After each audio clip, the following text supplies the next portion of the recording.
On Monday, a line of storms passed over the south central United States, dropping heavy rain, hail, and multiple tornadoes, and one of those tornadoes touched down in the middle of Tupelo, Mississippi.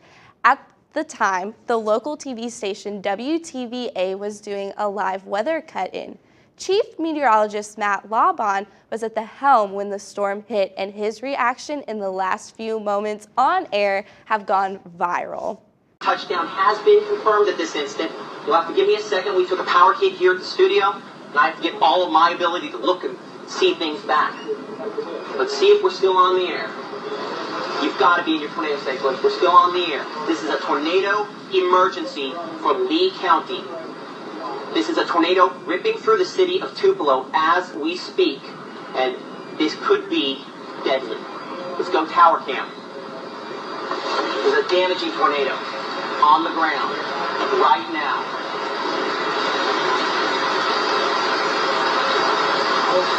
The significant tornado touchdown. Basement now. Basement now. Let's go. Now. What? Hey, now. Matt and the WTVA crew survived the storm without incident, but the city of Tupelo wasn't so lucky. Matt was kind enough to join us via Skype, and I had the chance to ask him about his experience. The area over there recently had an outbreak of tornadoes, and Matt, you have a video of you reporting the storms that has gone viral when you had to take cover. What exactly happened that day? You know, we knew we were going to have bad tornadoes. We knew we were going to have really bad tornadoes. And we just happened to have the first really bad storm of the day track right toward the station. And so it's just one of those things, very rarely do you become the story. And unfortunately, in this situation, we did, at least for a little while, because of the direct hit the city took. It knocked us off the air. And I think that might have been what helped it to go viral, is the fact that we tell people to evacuate, and all of a sudden it just cuts. So, I mean, it's... We had a pretty bad tornado, and EF3 is what they've rated it, with 150 mile per hour winds. It knocked out power. I still don't have power a couple days later at our house, and a lot of people had a lot of bad damage from that outbreak of severe weather. Speaking of severe weather, how should people prepare for severe weather, especially out here on the South Plains at Texas Tech's campus? You know, I think the older generation understands that you have to prepare for severe weather, the ones that lived through the 1970 F5 tornado that moved through Lubbock. I don't know that the younger generation respects severe weather as much. So the first thing they have to do is they need to understand that just because they see it in the contained, television monitor and it looks like it's interesting, doesn't mean that they're safe from that. If a tornado comes toward you, you need to, rather than go try to take a video, go inside, try to get into the most interior portion of your home. I know a lot of buildings and a lot of homes in Lubbock don't have basements, and so most people will be just fine in the center portion of their home for almost every tornado. Speaking of also severe weather, Lubbock has been in quite a drought lately. How does the weather kind of compare? I know you used to work in Lubbock. How does it compare, Mississippi compared to Lubbock? It's completely different in a lot of ways. We have so much humidity. I mean, sometimes there are times it feels like your kneecaps sweat. So that oppressive humidity is something that yields a lot of showers and thunderstorms and heavy rainfall. I think we average about 4 times as much rainfall a year than Lubbock does. So it's been kind of an adjustment getting used to all the rain that we see. And that means you're always really close to moisture. In Lubbock, most of our tornadoes were in the afternoon and evening. As night fell, the storms would die off.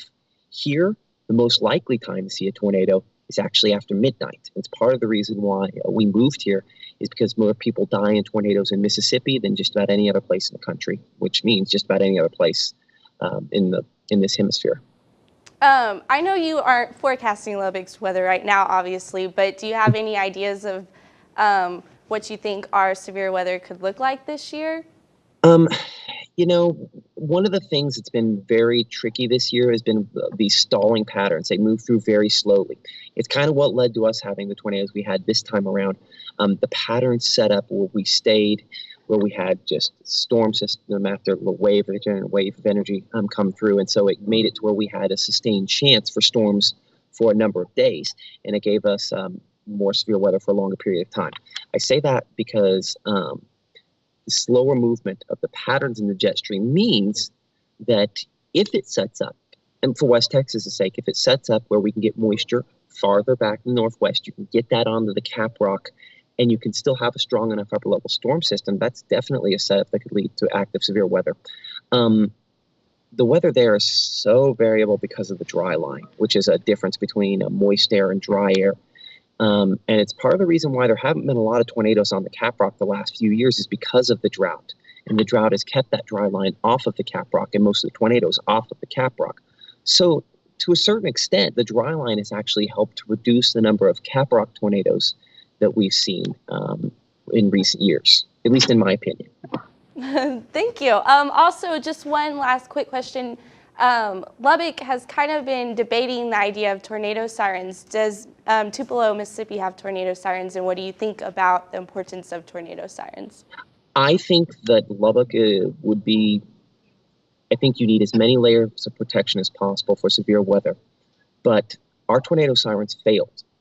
Some of the sirens worked, but in the parts of the city that the tornado hit, they failed.